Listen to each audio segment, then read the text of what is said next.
I was just at the office working, and it's in the afternoon, so we were on a lunch break, and I was just at the office sitting here, right here, actually. And when it happened, everything's just shaked up all of a sudden, and I didn't realize like it was an earthquake, but then I realized it was not stopping, so I just go under my table and put the cover and hide, and I just waited there, hold it, and feeling it, and it was a bit quite a while. It was over a minute shake, so it wasn't just finishing at all. It took the world to me. And after that, I just come out of my table, and then I just I just realized that it was such a big earthquake. Everything was shaking. I mean, my paintings, the TVs, everything was shaking. In Mandalay, it's so desperate. Mandalay, it's just 12 miles away from the epicenter, and the damaging of infrastructures, the buildings, the roads cracking, airport's tower was just falling, and the bridge, and especially the building damage was so severe, and people are just they so shocked. People are just desperate, devastated, and when I see the damage at the bridges, and the roads, it was so huge. I have never seen anything like that in my life before. This is so severe, and Mandalay is nothing. We can't the communication is down, so we have no idea, how our friends and families are okay or not.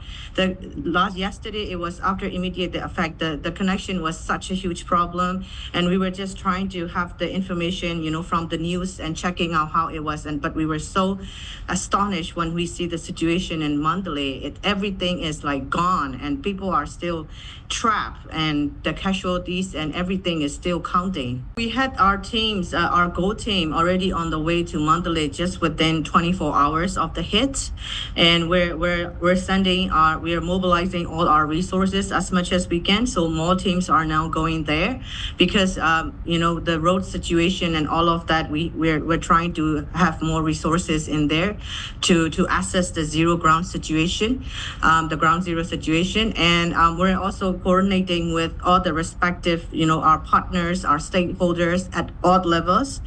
Whatever we could do, we're doing that, and we will be looking at the needs from the ground zero, and so we're mobilizing our resources there right now, and we're still having aftershocks coming in as well. So access is the critical issue, and also another main challenge will be communication, because we're not seeing a lot of information flowing coming in.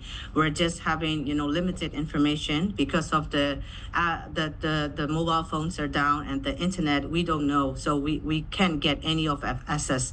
So these two things, access, communication, are the main challenges for us.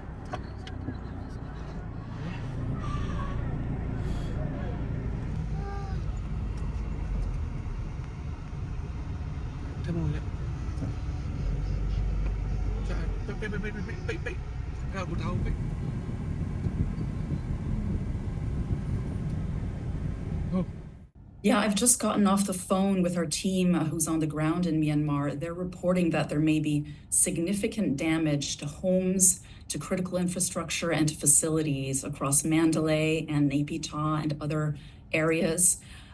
We know that there's bad damage to infrastructure in the capital, Naypyidaw, and in Mandalay. And these are urban centers, which are homes hundreds of thousands of children.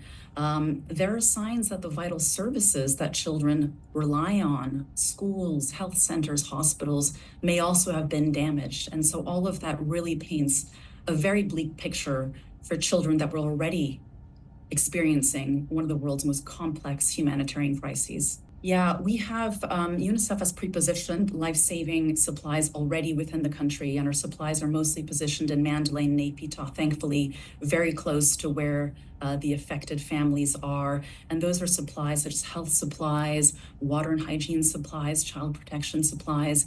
And we have a number of partnerships on the ground that we can scale up now to make sure that that relief is brought to the children that need it. We're also in the midst of bringing in life-saving supplies from abroad. We have a warehouse in Europe, and our teams are currently packing up tents, tarpaulins, mats, aqua tabs, soaps, all those really essential relief supplies that children will need, and we're ready to bring that in. But let's not forget that, this was already one of the world's most complex crises, even before this earthquake. Around 30% of people in Myanmar were already in need of humanitarian assistance. So we can only imagine how great the needs are.